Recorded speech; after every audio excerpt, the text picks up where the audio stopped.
the experts, so we thought you'd have some insight into our daughter's new cutie mark. They're the experts? There are no other career or life counselors in Equestria? You have to ask children? Oh my god. And her cutie mark. Despite its, unsettling nature. Unsettling?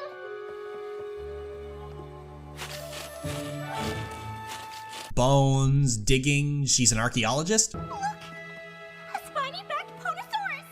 In our own backyard! And I found him on my very own! How cool is that? Oh, she's just the sweetest little thing. What'd you think she was gonna be, a pirate?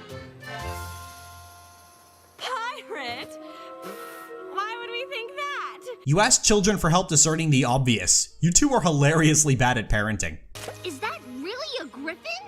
You're darn tootin' it is. What do you think that griffin wants? I guess we've gotta ask her, but aren't griffins supposed to be kind of mean and cranky?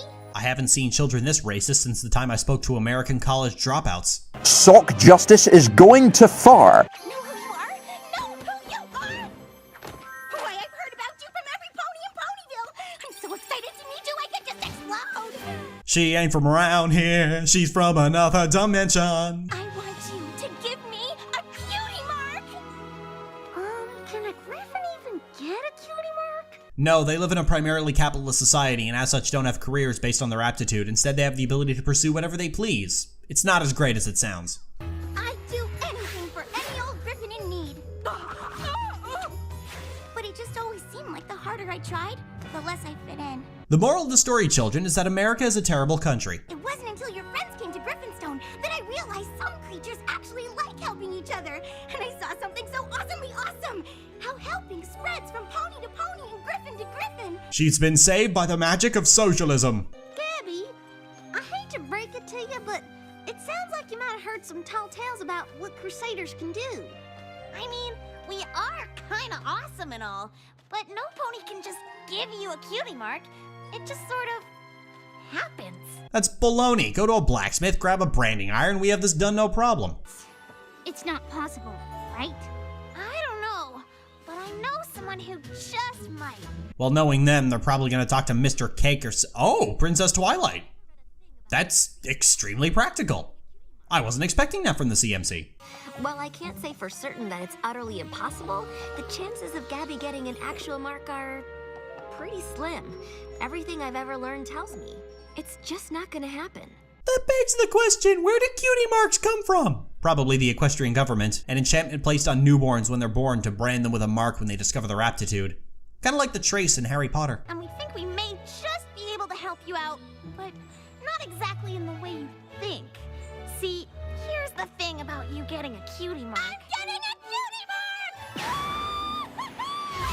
Yes, Gabby, you're very cute, but this is important. Why in tarnation would you promise something that just can't be done? I know what it's like to want something that's out of reach. And just because it hasn't happened yet, doesn't mean it can't.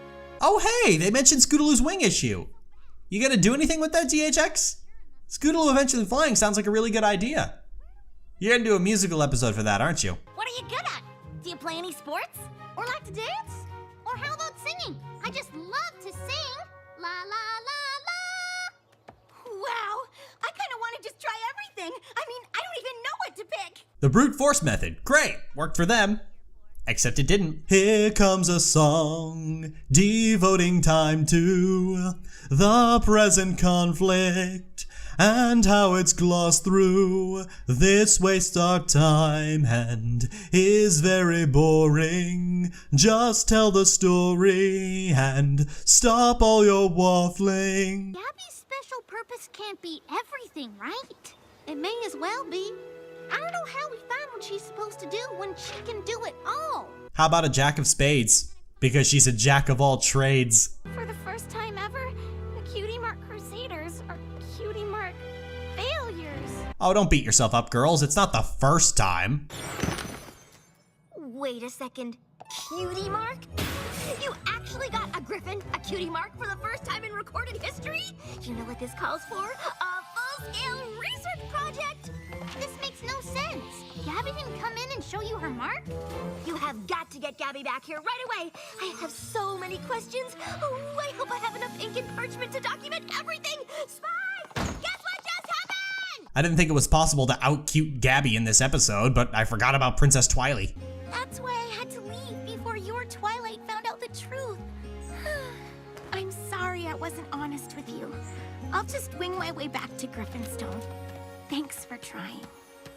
You don't need to apologize for caring about how other ponies are feeling. Caring about how other people feel is what normal people do. Old geezards who whine about college students aren't normal. They're unwell. But you're from Pony Murica, so you're forgiven for your ignorance.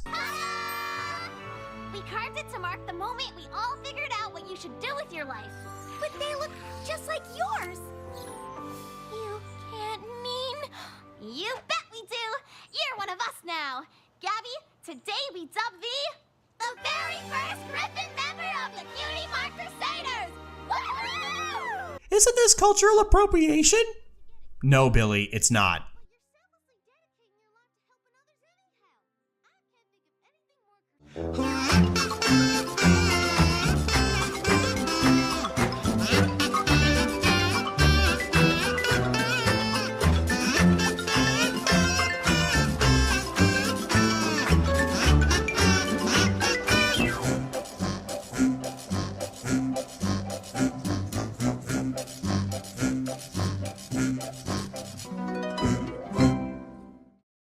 Isn't this cultural appropriation? No, Billy, it's not. Awkward silence and then credits.